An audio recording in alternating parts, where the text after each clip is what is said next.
To have passion in life is everything. What's your Everest? Oh, Is it yeah. that 200-inch buck? They just look so impressive when they're wide. Especially running away.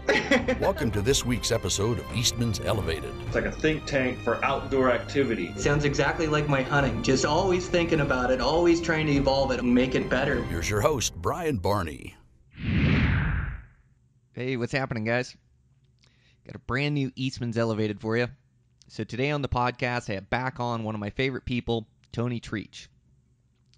Tony Trietch, he lives out in the Great Lakes area and every year travels out west. I'm always so impressed by Tony's commitment level.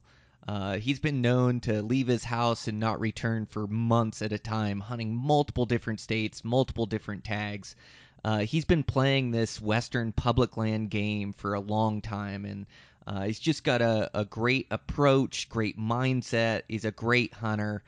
So yeah, just happy to have him back on. I really enjoyed today's conversation, and I think you guys will too. I want to thank our sponsors for today's show. I want to thank Swagger Bipods. Shooting a rifle accurately is all about the rest. And if you don't have a set of sticks or a bipod, it's like good luck getting set up in a shooting position. Well, Swagger builds some of the best in the industry. They build a bipod with multiple different sizes that'll fit to your rifle. They have a quick detach, so you don't have to have the weight on the end of your rifle as you're hiking around. You can just set it up when you're getting close to a shooting position or when you want to get set up. They got spring tension loaded arms on them that will swivel and pivot. You can put the legs in different positions just to be able to shoot in all these awkward shooting positions that Western hunting gets us in. So you can shoot from the prone, or you can shoot from sitting, or even standing or kneeling. They have multiple different options there, and also if you don't like or don't prefer bipods, then you can get some shooting sticks. So they have some lightweight shooting sticks. Same thing here is they're tension loaded. So you can really track your target. If that bull starts walking left or starts walking right, you can swivel right with it. You don't have to pick up your bipod, reset the legs, and then reset on that animal. So they're some of the best shooting sticks in the market, best bipods on the market. So if you don't own a set of shooting sticks or a set of bipods, check out Swagger. I also want to thank Eberly Stock Packs. I've been using Eberly Stock Packs for the last few years. They're just built so durable and pack the weight really well. I've been using 3 different models that I've told you guys about, that day pack and the kite pack. Been using the little big top is a good 3-dayer. And then I use their destroyer pack for big expeditions. They've got a brand new series now that will cover all those bases. So it's called the Vapor series. I've been using it this year for bears. It's been working great for me. It's a minimalist setup. So again, sometimes they talk about these companies building equipment that's built for me specifically. This is one of those packs. I mean, not that Everly Stock built it for me specifically. They built it because there's a need in the market and it fits a niche, but I really like it and it feels like it was made for me. They've got 3 interchangeable packs, 2,500 cubic inch, 5,000 cubic inch, and a 7,500 cubic inch. So again, that'll cover all bases. They fit to the main frame, and the main frame really packs the weight well. So they come in light, minimalist setup, great bag, super impressed by them, and we'll be using that all season. So I still like those other packs, but that Vapor series is a pretty killer addition to them. So if you're in the market for a new pack, make sure to check out Eberly Stock. Over there at Eastmans, we still have that promo code, so you can get a free outdoor edge knife. It's a replaceable blade, razor knife. They've got a really durable blade, which is really nice for cutting up elk or even cutting up deer for that matter. And really, these replaceable blade knives, I'm able to butcher an entire elk. I'm able to skin, I'm able to quarter, I'm able to bone out, even able to take off the head just with one replaceable blade knife. Well, take that back. On elk, usually takes a couple blades. Even deer, it's so nice just to be able to change out that blade. So when that blade starts doling up, like that's when you cut yourself, or when accidents happen, as you start forcing that blade. And anyways, having that replaceable blade, you just use the edge, change out the blade when it gets dull, and you're good to go. But our promo code is for both magazines: Eastman's Bow Hunting Journal, Eastman's Hunting Journal. Throw in a free outdoor edge knife. $50 for both magazines for a year, or $30 for one magazine for a year. Promo code is Elevated321. So just punch that out on Eastmans.com and good to go. Make sure to check out everything we have going on beyond the grids. I'm really excited. I shot a little piece for one of my early season hunts, just this extreme high country adventure I did where I was able to harvest a buck, and I think we're putting that together for a release here shortly. So again, you can find us Beyond the Grid. That's our internet TV show. Just search Eastman's Hunting TV. You can also catch us on the Outdoor Channel. And mention the magazines. Think I'm good to go. A little bit delirious. It's been busy here this summer, man, oh man. Just trying to keep up with construction projects and responsibilities, and then able to pick up a couple speaking gigs, which I'm super excited about. Going to do the Western Hunting Summit this weekend and next weekend, and so excited to get that rolling. Going to be down in Phoenix. Going to speak down there in an elk hunting seminar. Back up to going to do Fieldcraft Survival. I believe there'll be tickets for that, Salt Lake City. And then I'll be at TAC. Going to go to Total Archery Challenge, do that in, I believe I'll be in Big Sky. And then also going to be in Salt Lake City and the MAF down in Salt Lake City. So busy summer here before we get rolling. And then I do have a Hawaii trip coming up. So I got some bow hunting that I'm super excited about. So just trying to get all my stuff ready, get in my runs. Had a good heat day yesterday up on a roof, and 90 plus degree heat, so that definitely gets me used to that heat. So I'll be ready to rock and roll for these early season hunts. But yeah, just enjoying the training, and man, it's going to be here before we know it. Seems like summer's flying by. So get my work, get my responsibilities done, and cut these legs loose. It's going to be a riot. So well, thanks, you guys. Let's get into this podcast. So, Tony Trietch, Eastman's Elevated. I'm your host, Brian Barney. Here we go.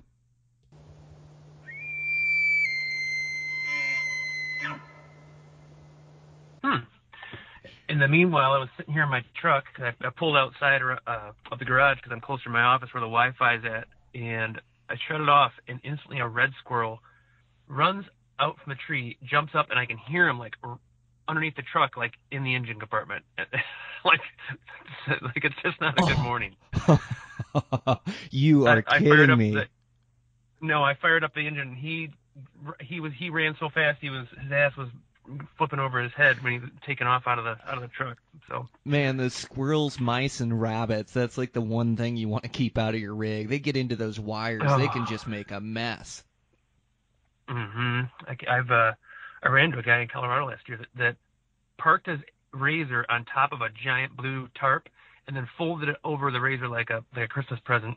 And I ran into him later. I talked to him. I asked him what the hell he was doing. He said, keep the marmots out, because they had actually had a truck lose brakes up there on that exact trailhead because the damn little things chewed the brake lines, and then they had to go down using gears. Oh my gosh, I've never heard of that. You have to wrap up your side-by-side in a tarp. Yep. Crazy. Well, thanks so much, Tony, for taking the time and figuring out the tech. We're on now. Good. Yeah, I didn't expect my computers and my phone to be the major problem of the day. So yeah, no got worries. That past us. No worries. You got those credit cards maxed out applying for tags? Oh my gosh, yeah. New Mexico and Wyoming are the scary ones, right? Because if you want to apply for everything, which I don't apply for the bison anymore. Just once they raised it up to $5,000, I was like, it's not worth it. But yeah, between those two states alone, I've just got to make sure the wife doesn't find out how much money they hold on to for a couple months. Yeah, I know what you mean. It's, it's such a good opportunity though for us blue collar hunters to be able to apply and get some of these opportunities, like the best opportunities in the lower 48. So, the more you play the game and the more tags you draw, like the more times you want your name in the hat. And, I'm sure you're the same way. Like I would love to draw a sheep tag or love to draw, any of these coveted tags. It's such a fun adventure. So there's really no option for me. It's just to, charge it up and Yep. like you say, pay the premiums until I get my money back or a tag, which I would prefer. Yeah, no, I do the same in every state except for along the Pacific coast. And yeah, just fingers crossed. Arizona was my first unsuccessful of the year, so I got that behind me. No, just keeping fingers crossed. I got to get my Montana in this week, and yeah, hopefully draw something other than just gen tags and over the counter stuff. Yep, me too. Yeah, I got my name in the hat. Same with Arizona. They don't like to give me tags down there for some reason, but maybe one of these years I'll buck the odds. Yeah, I got lucky that first year. I think it was 2016 when they changed the non-resident portion and split it up amongst the random and the points, and drew it's one of the easiest elk tags to draw, but I saw good bulls. But I drew a deer tag and an elk tag down that year with very little points. I definitely took advantage of the new random portion of that year, but nothing since. I even went down and got the hunter safety done down there so I could have that additional point. Oh, good for you. Nothing. Yeah, it was. I guess if I continue this trend and don't draw anything, I'll be wondering if it was really worth it. But it seems like the point creep is going up at the same rate as my points. So like the units that I want to draw last year with 6 points, they're the same. The odds of me drawing that tag are the same this year with 7 points, and it was the same the year before. It's like I'm not really gaining any ground. So boy, I hear you. Going up at the same rate of my points. Yeah, point creep's just happening all over. There's just a lot more guys in this application game and playing these states. And you were talking about 2016 drawing the tag. I mean, it was amazing. Like in the early 2000s, there was nobody applying for these bow tags. But yeah, it's just gotten to a point where a lot of these premium tags are pretty tough to draw. Mm-hmm. Yeah, the number of new people that jumped in the last couple of years is, especially last year. You look at people with 1 point in all these states now, and it's just amazing. And if that continues, it was bad enough as it was, but the new influx that came in last year is, states are going to have to probably change something, go to a more of a, well, hell, I don't know what the solution would be, but it sure seems like something like Idaho or New Mexico's is a better system, but I don't know how they could change now with some people having so many points and just shut it down and say, well, sorry about all that money you invested, or it doesn't mean anything anymore. They're going to have lawsuits like crazy. Yeah, they can't do that for sure. They're kind of stuck in their, in their drawing process now, just because, like you say, so many people have so many years, and when it takes a year to get each point, some of these tags, a guy has 10 or 15 years, but there's still good hunting out there, and I truly believe that there's good units and good places to hunt, but a lot of these units, it just comes down to building your hunting skill set. And you've been working a lifetime to build your Western hunting skill set, the same as I have. And it's really like getting in these places and putting in the time. And trophies can exist, dang near anywhere in any Western state. It's just about learning how to hunt to give yourself the best chance at finding one and then harvesting one. Yep, yeah. I agree. I'll probably be hunting a couple. Well, I should have enough points anyways to draw a Utah Gen Deer tag this fall, and it's definitely not a glamorous tag, and I really will have to work to even find something that I want to take home with me. But I guess those hunts that are hard or tougher like that probably are the ones that end up making you a little better in the long run. Yeah, for sure.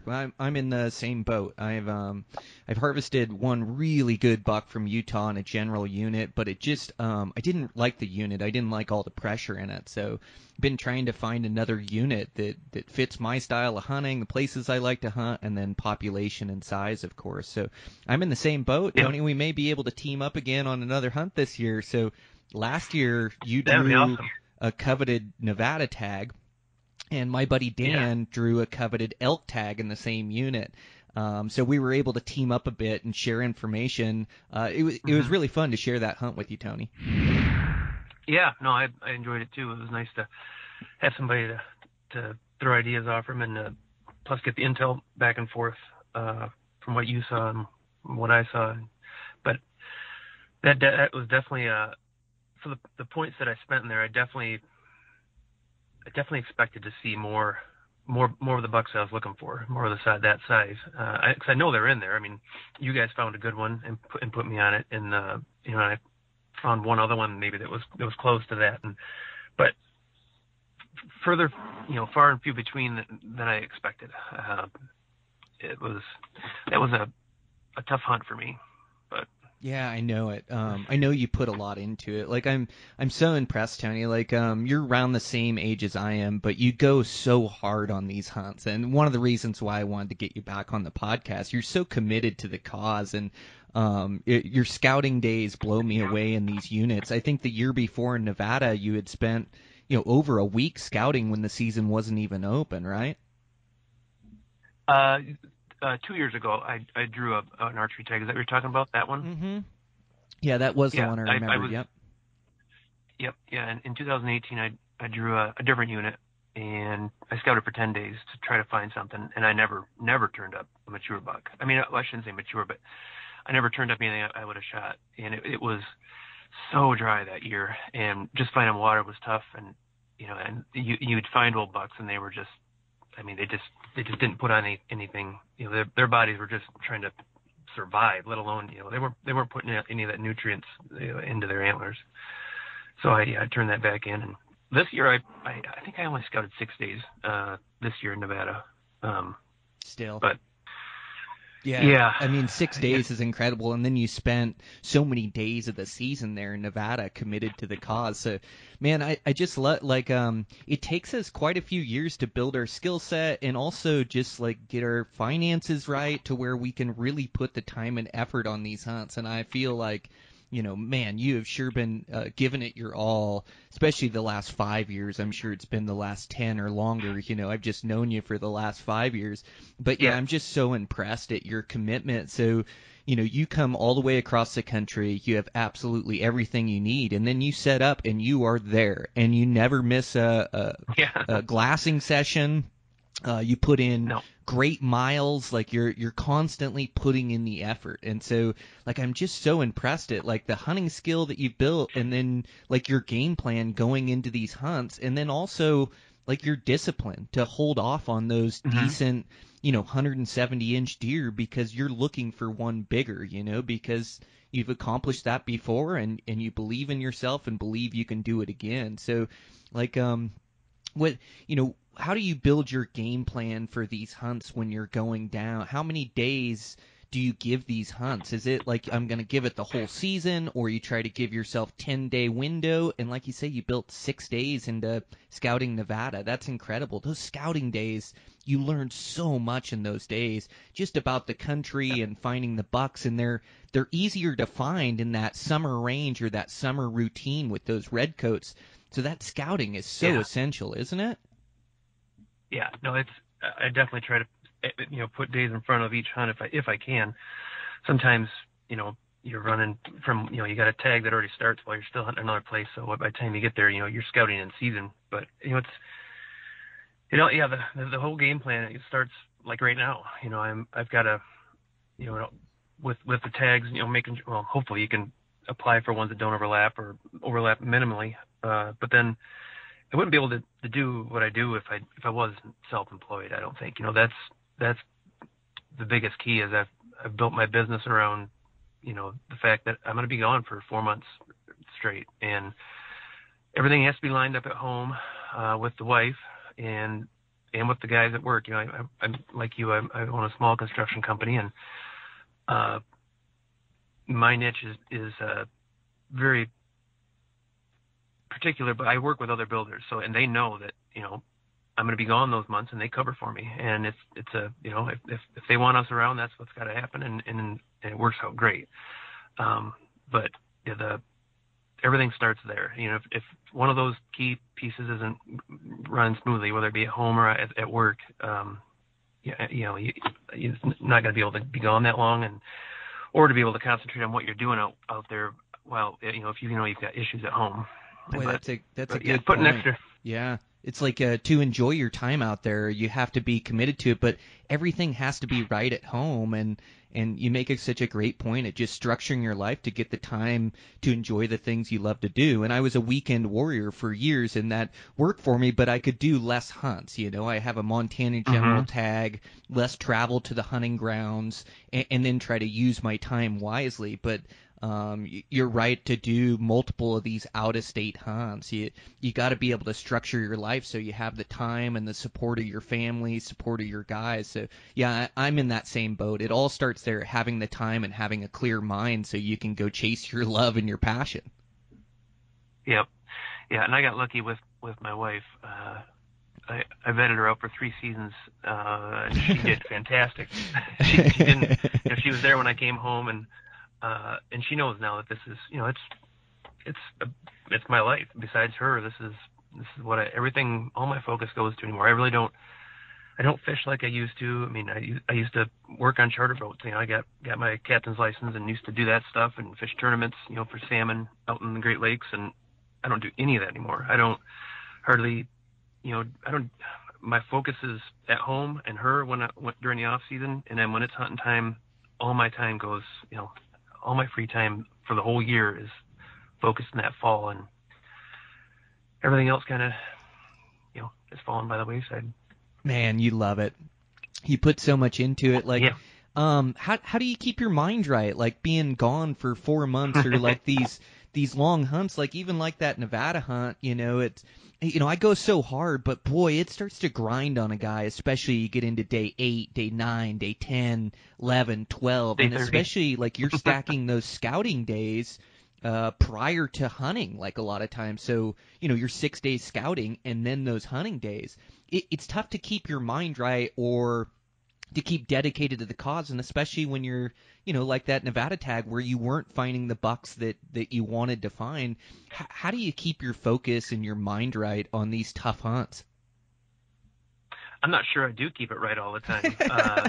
Good, I'm glad I'm not the only one. I bounce off, I'm constantly bouncing off insanity, it feels like, especially last year. And I would, I'd call Jody and after like 30 days of, not finding what I wanted, and then, running into disappointment in Colorado too, after Nevada, when I found a bunch of great bucks and was set up on a great buck, and only to have, someone else blow them out and not turn them up for 12 more days, the rest basically until the muzzleloader guys were running all over the place in there. It was just, I was kind of a mess, and I was as frustrated as I've probably ever been. And, I would call her and talk to her about it, and she would kind of straighten me out and get me, get my head right again. And, but it's hard to be gone for, that was pushing on 35 days, probably being gone straight from home at that point after, the disappointment in Nevada, and then things not going as planned in Colorado, even after I found them, something to target. It was tough. Man, and it is. Yeah, but having good people around you that you can, that can help you not get frustrated, and I don't mean, obviously most of my hunts are alone, but just having friends and her on, a phone call away to remind you that, this is supposed to be fun. You're doing what you love, and just because, you're not wrapping your tag around a giant buck and, at every stop along the way, it doesn't mean it's, it's not going to necessarily mean it wasn't successful. I had and I covered a lot of ground of it. I saw a lot of new places and saw some amazing things, and got to run into you and Dan and hang out with you guys a little bit, and look back on all the troubles. I have three blown tires, and electrical issues, and my truck, and all kinds of stuff going on.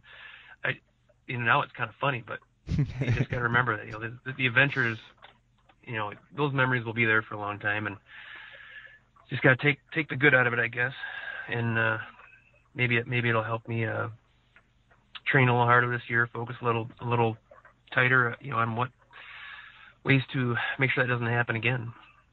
Yeah, the goal is always success, but you're right. We got to enjoy the journey and the process along the way, and if you weren't enough before a big buck, you're not going to be enough after a big buck. But yeah, sometimes we just get in these lulls, where it just takes perspective. I like how you call Jody, and she encourages you and tells you, hey, you're doing what you love to do, and I think that's what helps me as well, is when I get down, is just to put things in perspective, and I'm doing what I love to do, and there's nothing I'd rather be putting effort into than backcountry hunting, and covering miles. So yeah, it is putting it in perspective, and then you're pretty good too about, like, you're always grinding hard, morning, night. You've always got another game plan. You're always theorizing. But you're also not afraid to take a day and run to town and do your laundry and take a rest day and kind of a recover day. And that seems to, like, kind of rejuvenate. It kind of helps with, the mindset and the body and things to take that day and recover. Do you have those figured into your game plan as well? Oh, yeah. Yeah. I've, usually at least probably no more than, I'd say 7 days go by without, doing laundry, getting a real meal, and a nice hot shower. That's there's no way I could do what I do, living out of my truck in a tent for 3 months straight if I didn't, figure that in there. I wouldn't be able to make it if it wasn't for my little that little Nemo pump shower that I have at the truck for just in between trips in, and that there's certain things that help you keep your head straight. Yeah, you get set up right. You bring everything you need for your camp, and then, you're able to move your camp to different locations and have a different home base. But that's important to feel human and to feel comfortable. It puts your head back in it. Like, I know sometimes I'll be grinding hard and I won't have any coffee in the morning, and we're hiking and it's day in, day out.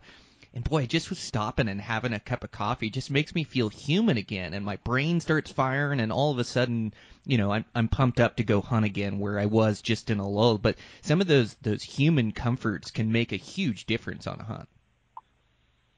Yeah, for sure. Just having, foods that you like to eat, not just foods that are, okay, well, this one's got 150 calories per ounce, so it's going to be, more efficient to carry in. Just carry stuff you like. Yes.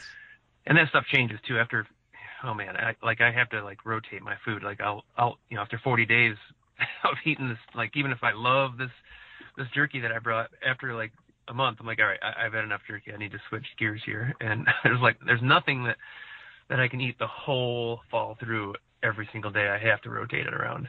I just get sick of it.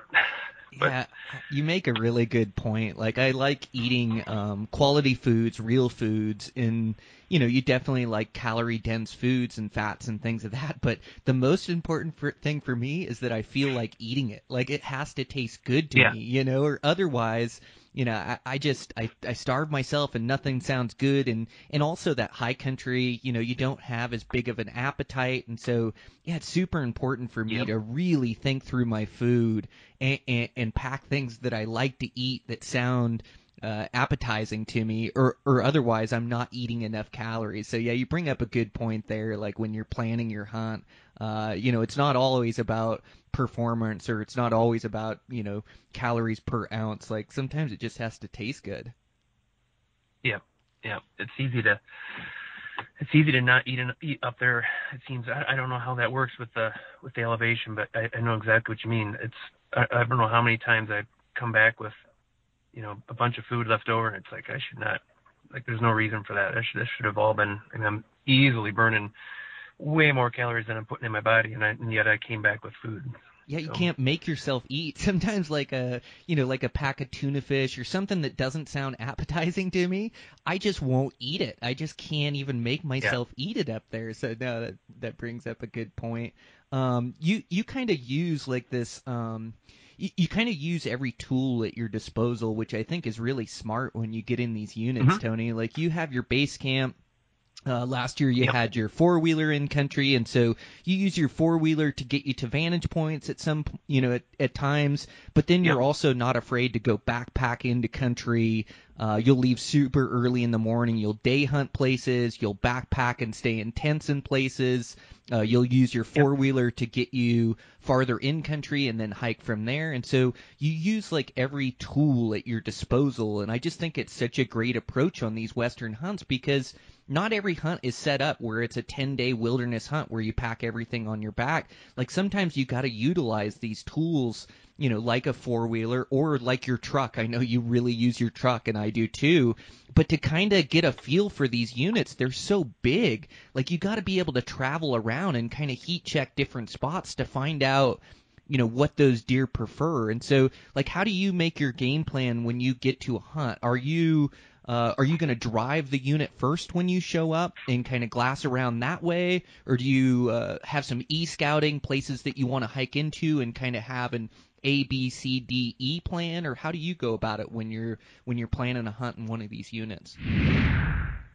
Well, like for Nevada, for instance, last year, it's a big unit cluster. There's a bunch of units there, and then so at home during the off season, I figured out kind of using intel and from other people and yourself included, I put together a game plan of what I want to check first and bounce around. I think I actually set up my base camp in 7 different mountain ranges in that. Oh wow! During scouting and hunting, so I always like to set up the base camp, and it's quick and easy to take down and move, so it's not a big deal. But it just that's kind of like my, even if I come out, if I'm going in for 5 days or 4 days, whatever, and I come out, that's my refresh everything, fresh clothes, a quick, a little solar shower thing, and then, I'm back at it. And that makes a world of difference. But yeah, sometimes it's, it doesn't make sense to backpack in. And, if it's only a half-hour hike in, I can stay a lot more fresh and focused if I'm coming back to, a semi-real food on the tailgate rather than, just backpacked in. It just doesn't help you. It might actually hinder you. But that four-wheeler was one of the best investments I've made. I think it was 2017 was the first year I got that. The previous year was when I had the Arizona elk tag, and I destroyed that truck. Both front and rear bumpers were trashed. The running boards were completely crumpled up, and I had a crease from the front passenger side all the way to the back on the body. I basically got into a couple spots where I couldn't get out. I couldn't go backwards. I couldn't turn around, and I was bouldering basically with a F-250, and it does not work well that way. After that, I thought, and that was just getting a regular trail, just trying to get to the end of a trailhead. But there's no signs that say, ATV only or side-by-side only. So yeah, that thing has saved so much wear and tear on my vehicle, just getting to trailheads from my base camp, and then going from there. But yeah, you got to be flexible. Every unit's different, and even in the same unit, you can be hunting down low, be hunting up high. Just got to be flexible and be ready to change gears if it's going to help you get your goal done. That's right, Tony. Like you bring up a good point like that. Being adaptable on these hunts is probably our biggest asset. Like you make all these plans from your computer at your house, and they're good plans and the places that you want to go check out. But where the real meat is like what you see while you're there, while you're scouting and while you're hunting, and being able to adapt to where those deer like, and then transpose locations. You find deer in this location, you start looking on your map for other places that look like that, and other vantage points on that country. But I think as a Western hunter, our ability to adapt and overcome is one of our biggest assets on these hunts, because sometimes I can make the best laid plans and I get in there and there's no deer, or I get in there and there's a bunch of people in there. And so it seems like on all of these hunts, like being adaptable is like one of the best things you can do, or your biggest asset to finding that success, is just to keep adapting and keep theorizing. How much of that do you do on a hunt? Oh, it's imperative now, especially with what we saw last year with the new increase in hikers and tourists and just people getting out. If you go in there and you're dead set and rigid on what you think you're going to do, and aren't flexible, you might not be doing very well. It's you've got to be able to adjust and just go everything with an open mind, because otherwise say, well, Mike Tyson quote, everybody has a plan to get punched in the face. I got punched in the face a lot last year. The tourists, the Texas tourists, and the increased hunting pressure in Colorado that I saw was and I kept trying to change ways, and it didn't end up working in the end. But if I had not been flexible, I wouldn't even have found the bucks I found. I would have had zero chance. Would have probably, like a lot of guys did, probably just like stare around in disbelief at the fact that a spot that you usually used to see 10 hikers a day, now you're seeing 1,000, and it's bumper to bumper on the trailhead road from the time it leaves the highway to the end, and it's just like you can't even wrap your head around what you're seeing. But those animals are still out there somewhere. You just gotta figure out where. Yeah, just got to keep believing and keep putting forth the effort. No, you're so right. And I'm the same way, like using all those tools to my disposal. Some places call for backpacking trips where you stay the whole time in there. Some call for quick overnight trips. Some call for day hunting. And then, you saw that we have those little dirt bikes that I picked up last year that are a huge asset and just save so much wear and tear on the truck. Like you were saying, that 250 bouldering is crazy. It's so funny. Oh, yeah. But yeah, on the I know what you mean about the increased pressure around. There's just a lot more people in the woods, and so like that Colorado, you've had good success down there, and you're really good at hunting that Colorado backcountry because it can grow giant bucks, and you just put in those backcountry miles. So this year, you mentioned it earlier, like you found a great buck there in Colorado. So like your approach when you find a buck like that and you're hunting them with your bow, you've killed a lot of great bucks with your bow. It seems like you play those scenarios really patiently, especially when you find that big next level buck. So what exactly are you looking for, when you find one of those big bucks? What's the opportunity you're looking for, or, what are the options that you're weighing before you'll go all in and try to kill that buck? Well, it's kind of a simple approach, but basically you just got to ask yourself what can go wrong where he's at now. What can I kill him there? Is basically what it comes down to. Is there a way for me to get close enough to him without him or his buddies seeing me, smelling me, or hearing me? And then, is it a spot where the thermals are, gonna, between the thermals and the directionals, is it gonna be swirling? Is there, do I have an approach? You just gotta, you literally have to think of everything. You have to think of anything that could go wrong. But I'm pretty aggressive when it comes to getting in tight or trying to get within range. I don't, I guess maybe to the places where I hunt, typically the terrain allows you to get in, and I can usually do that without risking them hearing, seeing, or smelling me. But and then it's just maybe sometimes you can't get all the way within range, but maybe you can get to 100 yards and just wait it out, and maybe they get up and feed. Then you're flipping a coin. Are they going to come your way? Are they going to go another way? The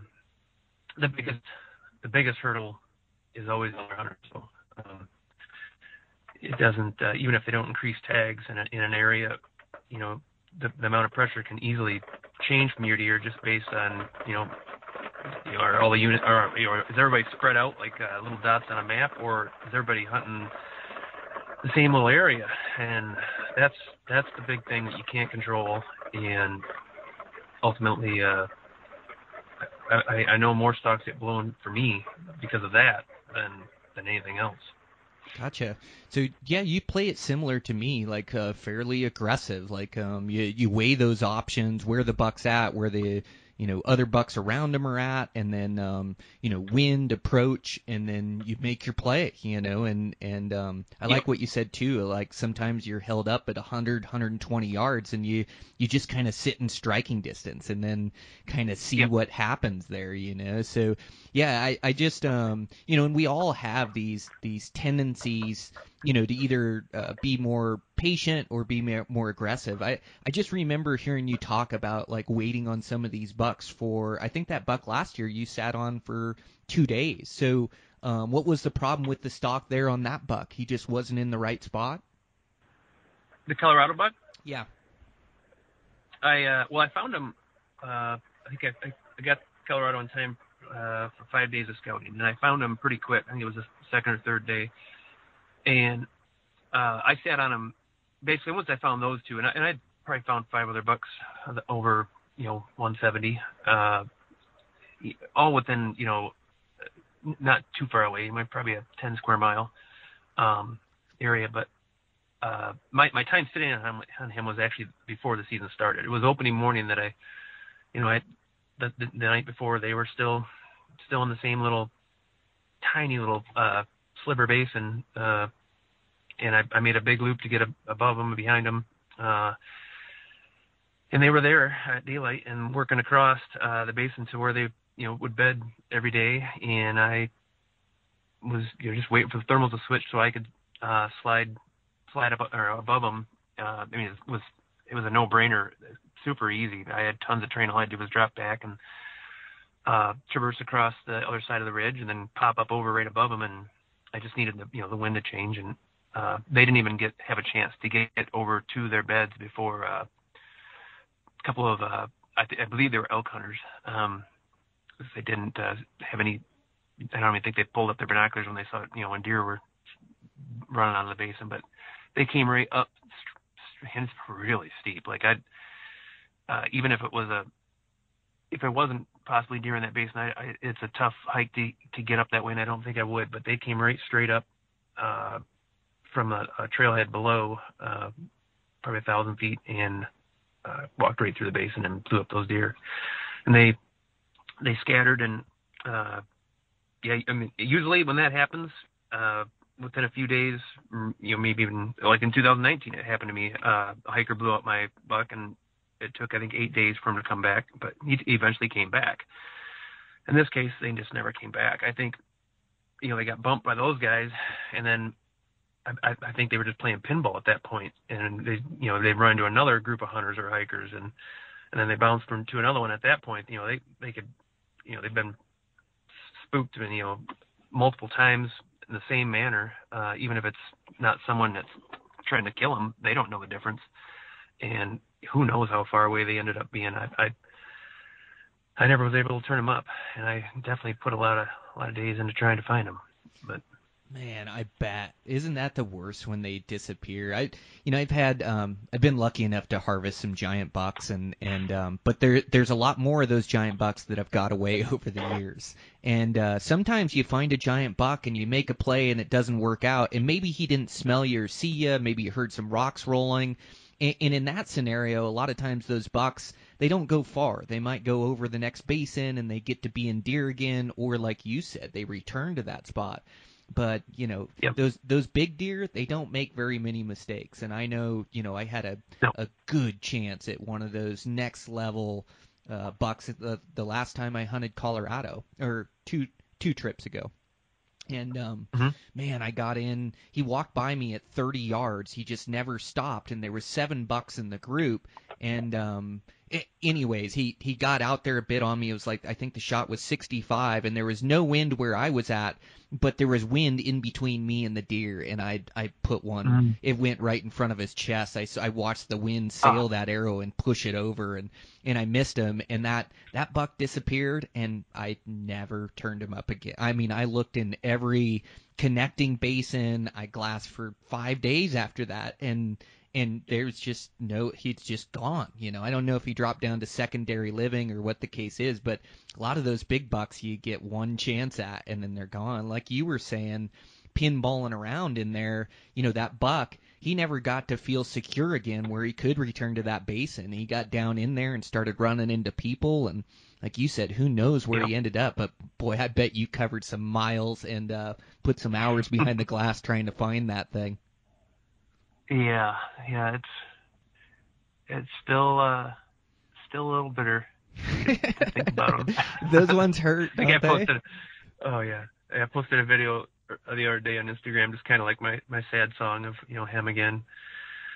But there'll be others, and he sometimes, maybe if this is the new normal of how many people we're going to see between hunters focusing in on new areas, plus the new influx of hikers and tourists day hiking around, might have to start rethinking the places we hunt, and not just how we hunt them, but maybe where.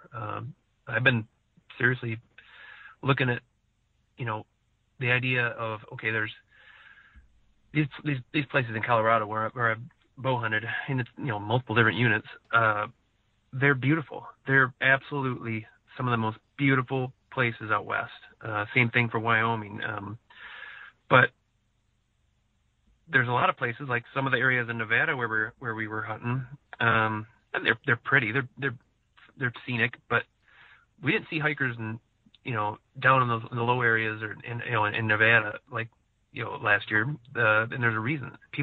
Tourists aren't putting their vacation in to go hike around in the dry, hot, desert. Some people are, but nothing like the high country of Colorado. And I think that, maybe to generalize it, I'm starting to look at places that are ugly, places that aren't beautiful, places that tourists aren't going to want to go. Yeah. Maybe the bucks will still like it, but it's just not the place that every non-hunter wants to go take his family, to go hike up to see a beautiful alpine lake, or just to be able to get up there above a tree line and take their selfie on a 14er. Those are the places that are going to get bombarded with non-hunters, and those are the places that are going to it's going to be a whole new challenge of trying to stay on unpressured deer. Oh man, you bring up a good point. Like we talked about adapting, to the hunt, but yeah, it's adapting to the current time, day and age we're in too. This influx of people that are in the high country. So you bring up some really good points. Like I've been thinking about that as well. Like the wilderness, and deep in the wilderness, that's been my key to success for a lot of years, and putting in that extra effort. But nowadays it's like everybody can read a map and see that that's wilderness, and there's so many guys now that are training and that are going hard. And so, I've noticed the influx of people in this wilderness, of people hiking in, people camping, people staying in there, which puts more pressure on it, and so like I've had to adapt as well. And some of my better spots now, are not wilderness, but they're kind of like, I think of them as a secret wilderness, because I think it's not marked wilderness on a map. It's national forest, or it's state land, or it's BLM, but there's no roads in there. And even sometimes there are roads that go in there, but they cross private where nobody can access into them. So there's no vehicle pressure from the public. So finding like these little oases like that aren't marked a wilderness have been a go-to for me for finding big mature bucks and getting away from that pressure. So I find myself adapting too, and I don't, the high country has been my favorite for years, and I'll continue to hunt the high country and try to adapt and try to find places. But I'm almost finding like some of these foothill hunts, or breaks or badlands, some of these hunts can produce some giant bucks in there, and kind of getting away from that hunting pressure. And two, like when you go into a wilderness, everybody that's hunting that wilderness is in backpacking shape and they're going hard. But you go to a roaded area and all of a sudden everybody has a cush camp and they're day hunting from their truck and nobody's really backpacking in those places, And so then if I can take my backpacking skill set into those places, it seems like I can find some incredible hunting. So yeah, I think being adaptable and kind of changing our hunting locations and keep trying to theorize where these big bucks can grow up, I think it's going to pay off in the end. Yeah, that's a good one. That's a great point. And a good tactic. That would probably help a lot of people hearing that one. Yeah, for sure. Well, it's like our biggest asset as humans, as backcountry hunters, is our ability to think and theorize and come up with game plans. And so, yeah, I mean, as conditions keep changing and more pressure, like we just gotta keep finding new areas and different areas that produce, those opportunities that we're looking for. But it sure is fun, like trying to solve the puzzle, and it'll be fun again this year, like going for it and going all in. So, Tony, like me and you are the same age, like around the same age. I really think that it takes us like quite a few years of building that experience to get to the level where we're at, like, I think, I don't know if we're quite in our prime still, but I sure feel like it. I feel like I'm in good shape and can drive hard, and I just have that experience behind me. And I've also harvested some good bucks where I can hold out for those big next level bucks. You do so good on these backcountry hunts. Do you feel like you're just hitting your stride? Boy, it's, if I look at the results, it definitely seems as though the last 5 years, have been much better results than, the previous 5. So I think that's just, from learning, experience, not only the units better, but how to make it happen when you do get the opportunity. Physically, things, I'm in less pain now than I was when I was in my 30s. I have my I think it's L4 and L5 discs are herniated from, just who knows what, rough life. A lot of stuff happened at work, getting hurt, and then motorcycle crashes and football and falling out of tree stands and you name it. Those discs caused a lot of pain in my 30s and late 20s, and what I think the reason now that they're not is, the amount of miles that I hike with a backpack on. Your core doesn't have a choice. You don't have to work out, to get a strong core. If you're, averaging 7 to 10 miles for 4 months straight with a backpack on, even if it's only 30, 40 pounds, your core will get strong. And I don't have the back pain I used to anymore, so maybe I am stronger than I used to be, but things definitely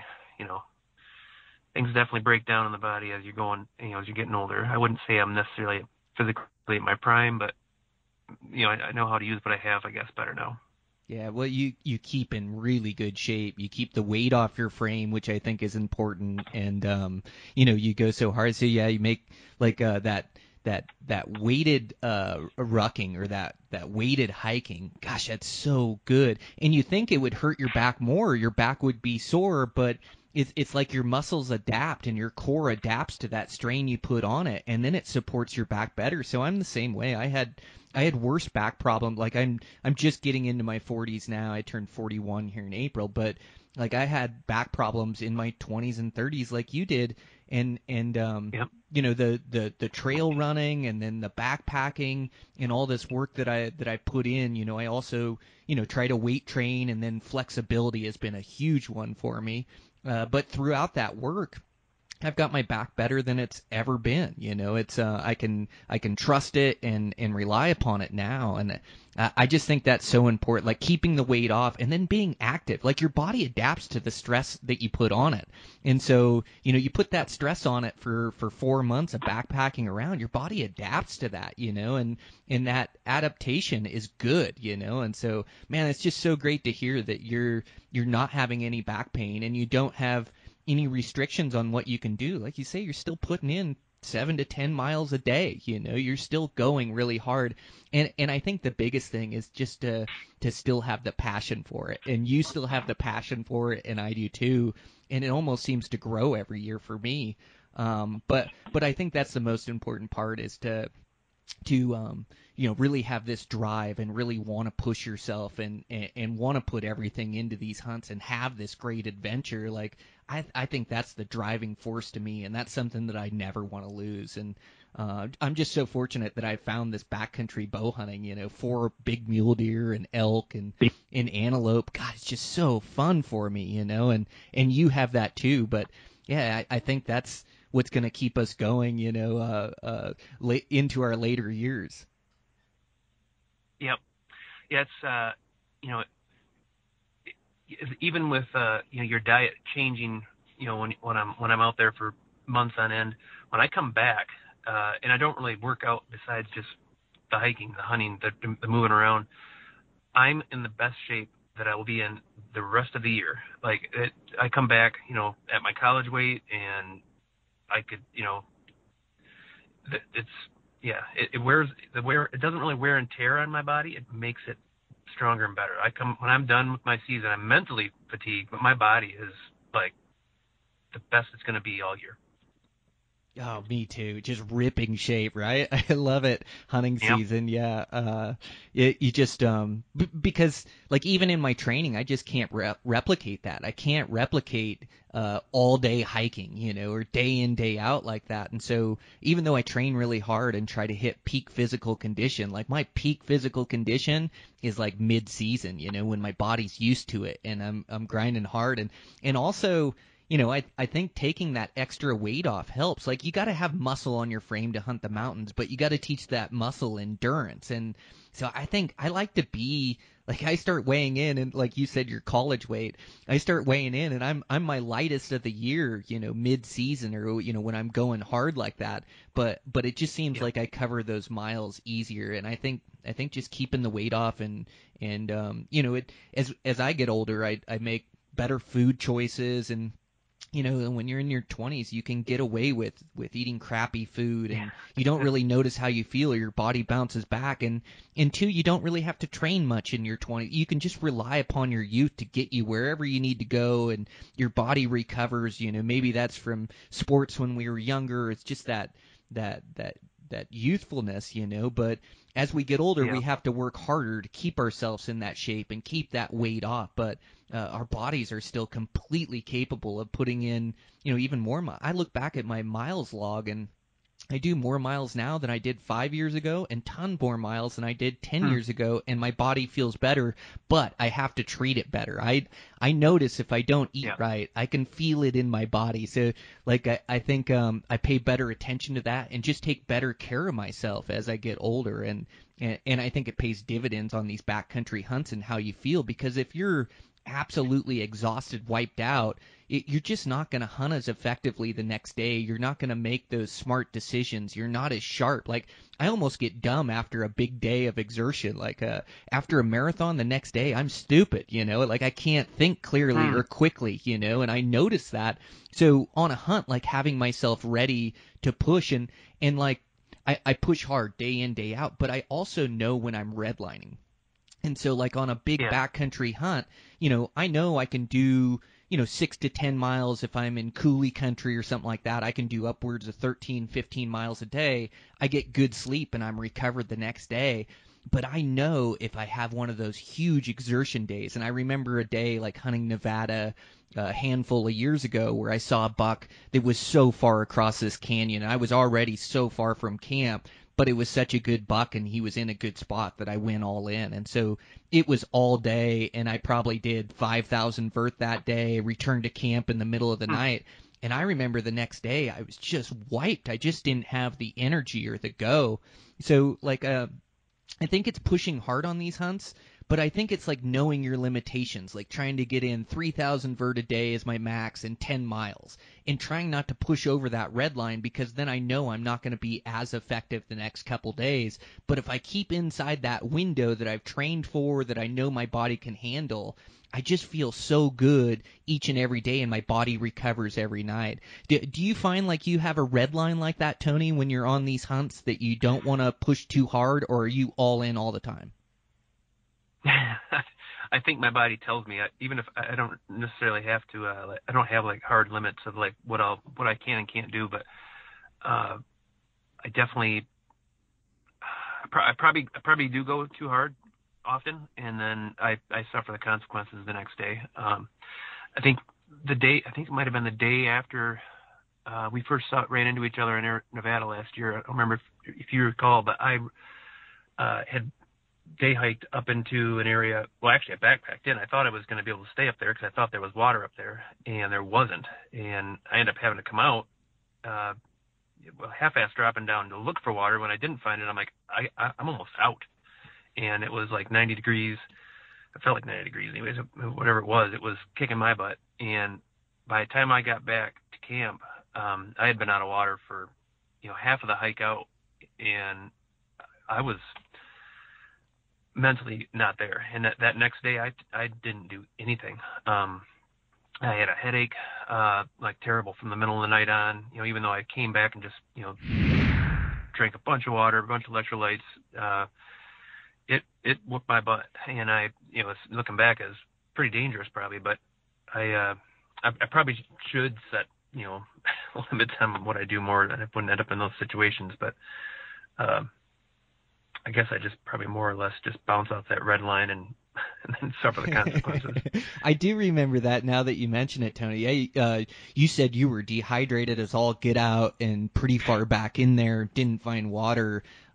It sounds like that situation did get pretty dangerous, really. And we can push these limits, and our body's capable of so much, but that dehydration, you just can't let it go too far. And I think I told you a story when we were on that hunt of Dan and I earlier in Nevada hunting deer, and we pushed it really hard on that day that I killed my buck. I mean, we woke up in the morning, we had been backpacking. This was our second backpack trip, so we did 3 days in one area. This was like 3 or 4 days in another area. And we had to pack all our water in there. And so, you're kind of trying to make sure you've got enough water for the hunt. And so you're not really hydrating for those 3-4 days up there like you should be. You're trying to keep enough water to keep hunting. And so we woke up that last day, and I think Dan had 32 ounces and I had 16. And we glassed up some bucks, and it was hot. It's that early August hunting, and we made a play for him, and I ended up killing that buck. But we had to wait in the sun for 2 hours for him to stand, and it was just brutally hot. And we got done and killed that deer, and me and Dan, we were both in pretty rough shape, and I was even a little worried about Dan. I think he was a little rougher than I was, but I have never been, I used to dehydrate for wrestling to make weight and things. And I haven't been that dehydrated since wrestling. Like my mouth was so dry and almost hurt. I just wanted water so bad. And we shared all our water till the end. And then I ended up hanging the buck in the shade. And then we ended up hiking out, but we had to do a huge climb and a huge hike back to the truck. And then the next morning at daylight, I came in from the other side and packed that buck out. But, I know Dan paid for it the next day, and I could definitely feel it the next day. And when you look back on it, like that's a little bit too close to the edge as far as dehydration. Because, man, I mean, if it hits you and you're up there and you have no way to get out, it can cripple you up there, and you can die from it, especially these early hot hunts like that, those early season hunts.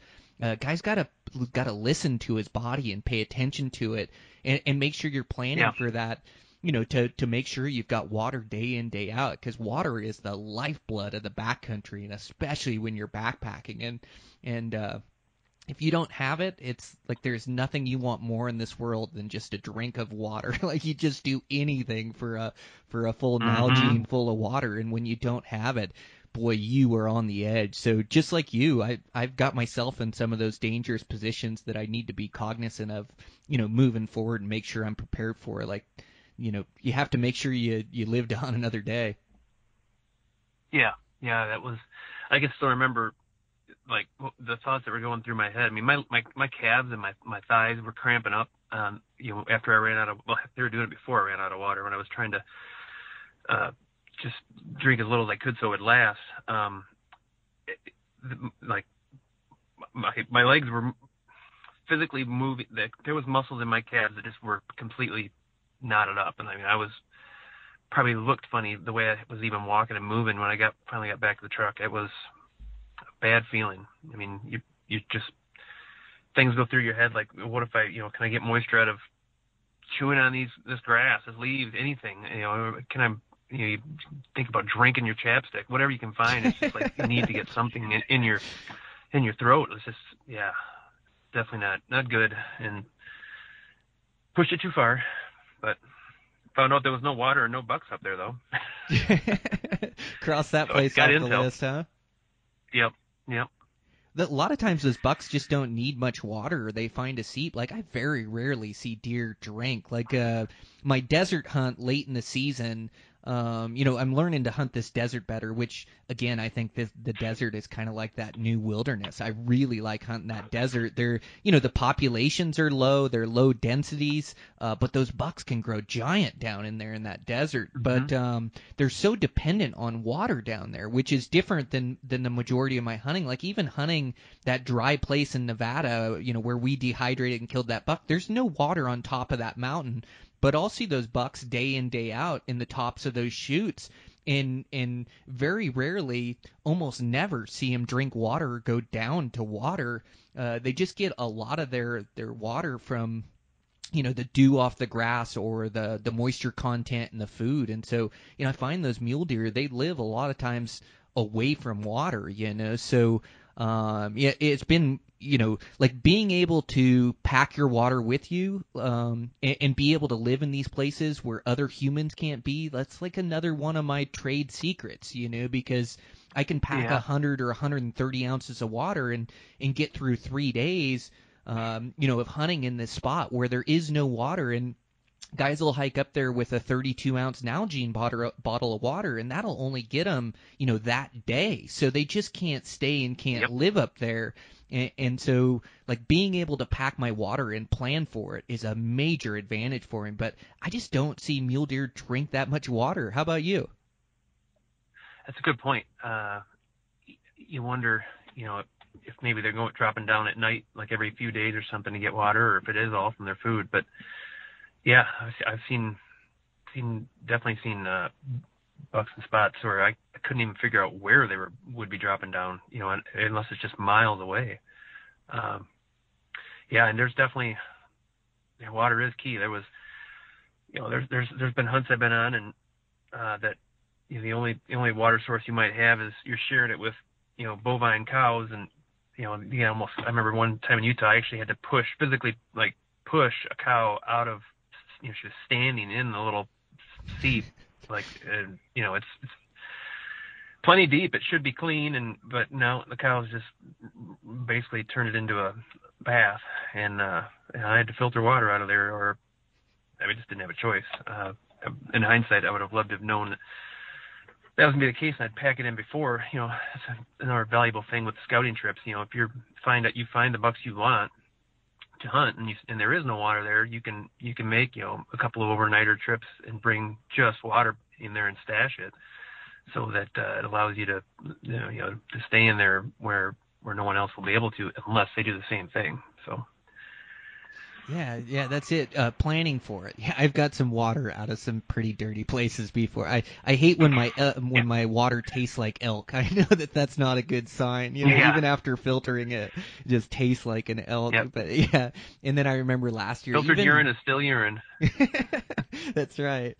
And I remember last year, even some of my late season spots, there's just no water, no snow in there, but there was some cattle tanks in there, and so actually the water wasn't too bad, but the cattle tanks, as far as like the big metal tanks that they water their cows out of, there was some water in there, and ended up filtering out of that spot to be able to keep into water and keep back in there. But yeah, you're right. Those scouting trips, they not only tell you where the bucks are, like it's imperative to figure out where you're gonna camp, where the water's located at, so you can live in these areas.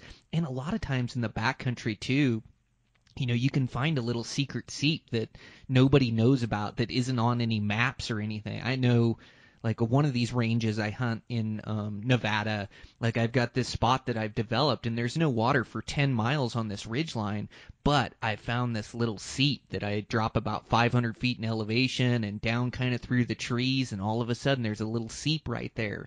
And it allows me to live where nobody else can live because I know where that water is. So, yeah, a lot of these scouting trips, it's like, where will you get water from? And especially high country mule deer hunting. I've ran into it. Wyoming, place I hunt in Colorado has good water, but one of the last 0 point units I went in, water was really tough. We had to drop all the way down 2,000 feet to a lake to get it.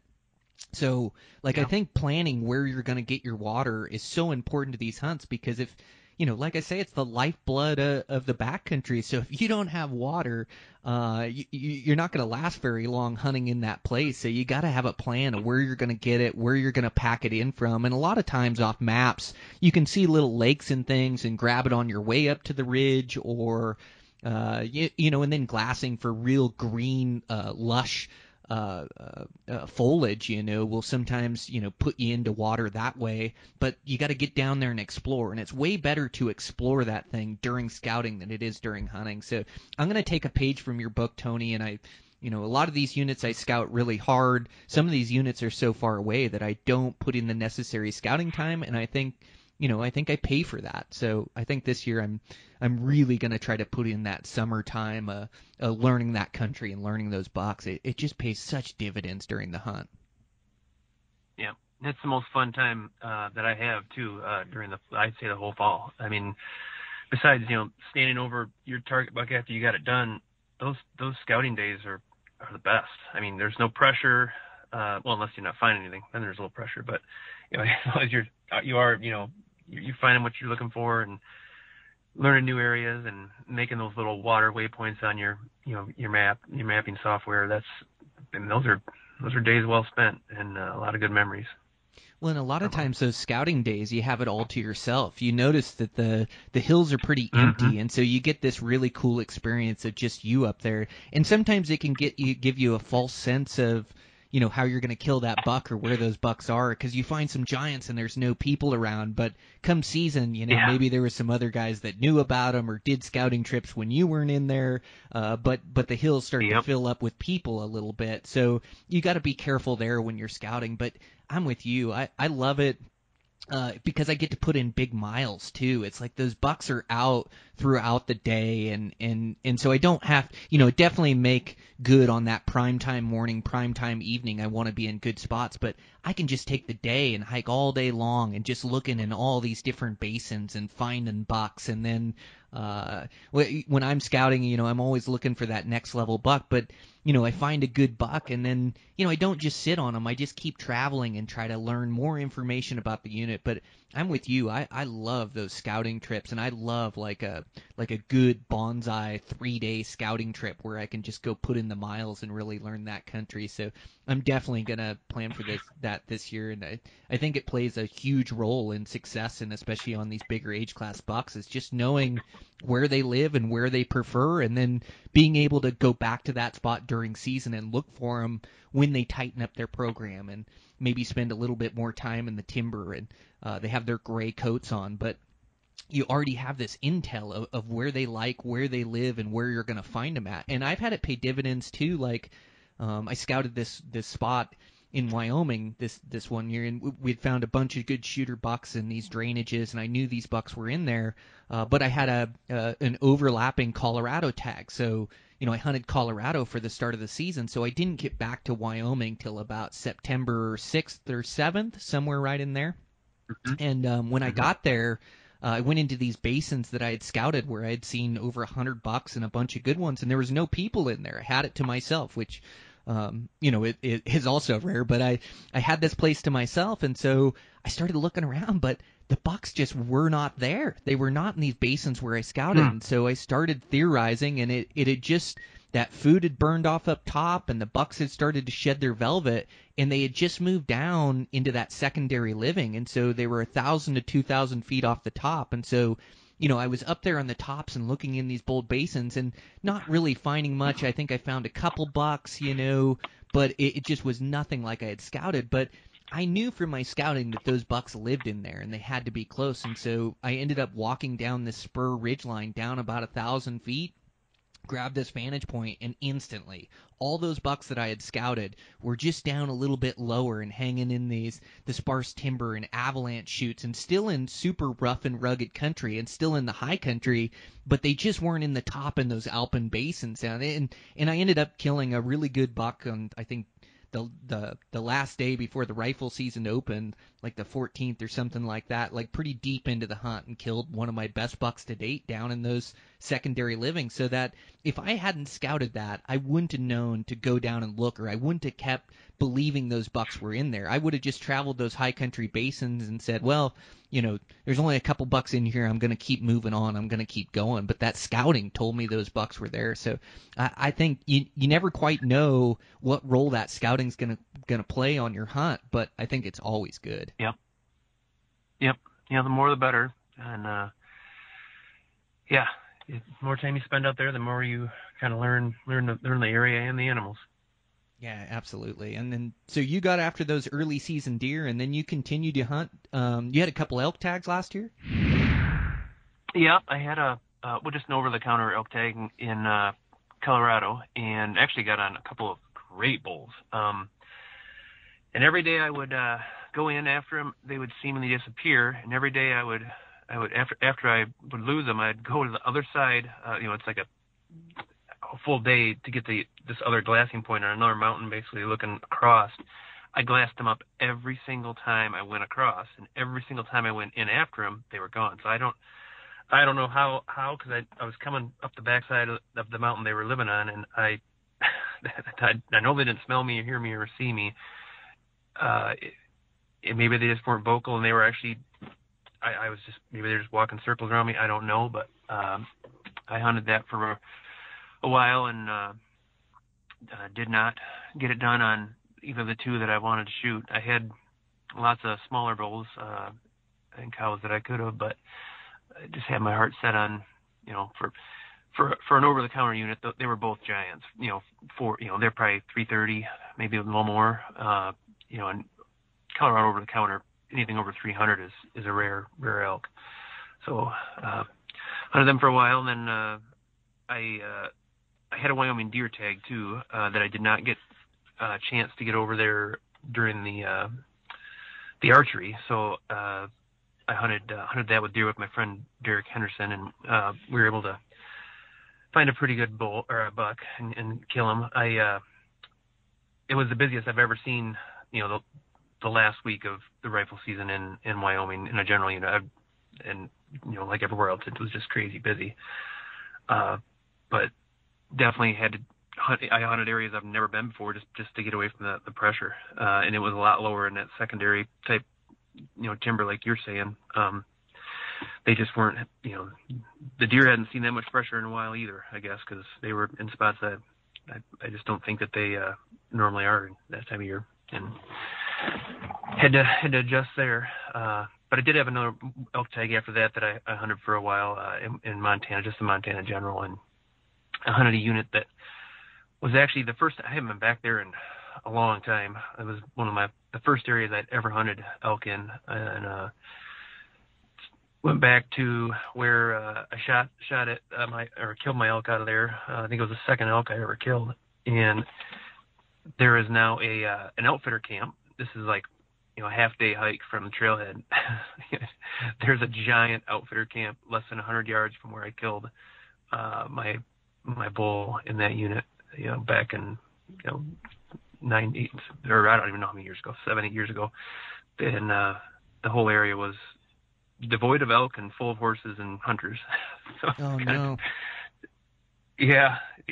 And I was in the process of changing areas and going somewhere else, and a storm hit, and those roads in Montana, they're the worst. When they get wet, they're as bad as, they're worse than anything I've ever seen, and didn't really get the chance to change areas before I just ran out of time.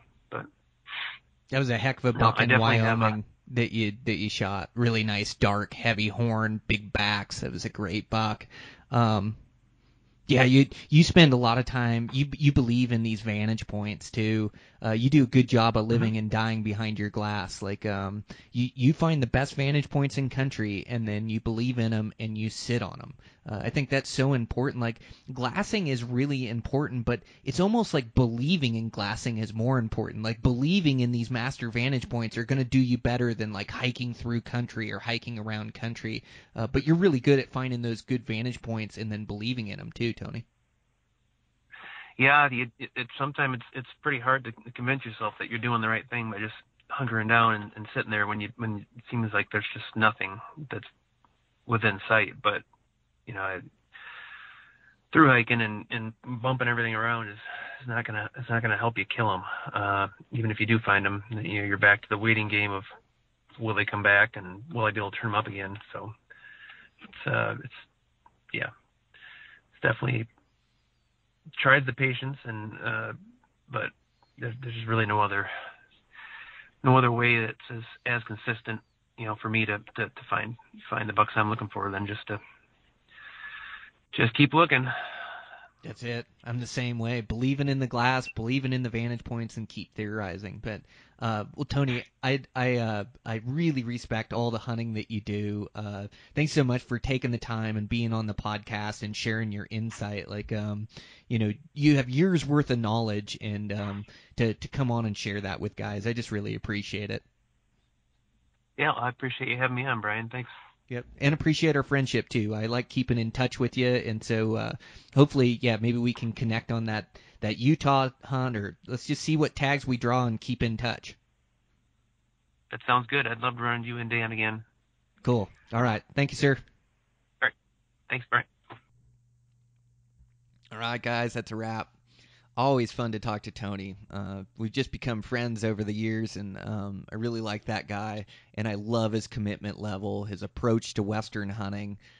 He's just a do-it-yourselfer and gets it done consistently on big critters. So can't wait to see what he turns up this year, and always enjoy the conversation. So thanks again to Tony.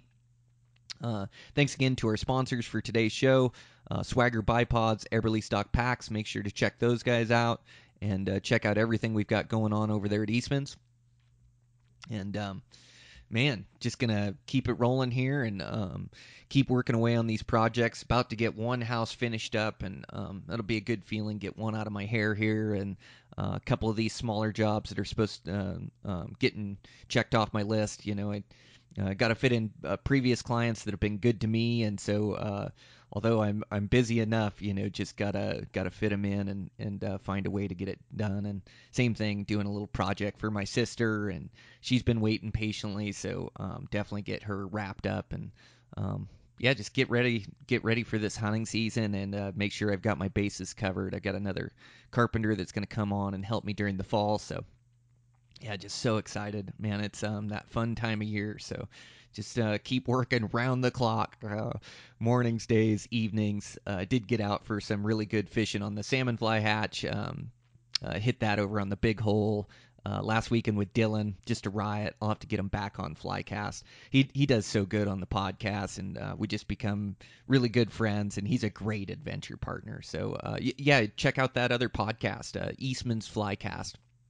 So it's a fly fishing specific podcast. But yeah, as bear season kind of gets over, I get into training and then looking to get out and throw some flies, even though it's been so busy. But I did get out this past weekend, got the family out, my wife and my girls. We went fishing on Sunday and floated down the Madison here and even got a couple eats on a salmon fly there too as well. So super fun, just trying to get it all in here, spend that quality family time and get all my work and responsibilities done, get in my training. And that just makes the days fly by. So every day that flies by, I'm a day closer to hunting season. So absolutely can't wait. I've drawn, drew one early season high country hunt and got some good hunts lined up, some good over-the-counter stuff. And my home state here, Montana, got some tags. So super pumped, and a couple more drawings yet to be released, so we'll see if I can maybe sneak out another tag here or another hunt. But either way, it's going to be a full season, and absolutely can't wait. So thanks you guys for the support. Really appreciate it on the podcast. You guys are the ones that keep this thing rolling. So, man, yeah, thanks. Support on the podcast, downloads, reviews, they all help out. And also on the shares on social media really help. So I just appreciate this community we're in. Man, I had a guy reach out. We had Dave on the podcast, and he was having problems with his truck and had somebody reach out and wanted to help Dave out with donating some work or donating some parts and things of that nature. Man, it's just an awesome community to be part of. I was just so happy Dave sent me a message, and he was totally stoked. So that's what it's all about. It's just being part of this great community. So thanks, you guys. I really appreciate it. With that, I got to get back on the roof and do some more heat training and get that done so I can make the Western Hunting Summit this weekend. But yeah, that's a wrap. Check in with you guys soon.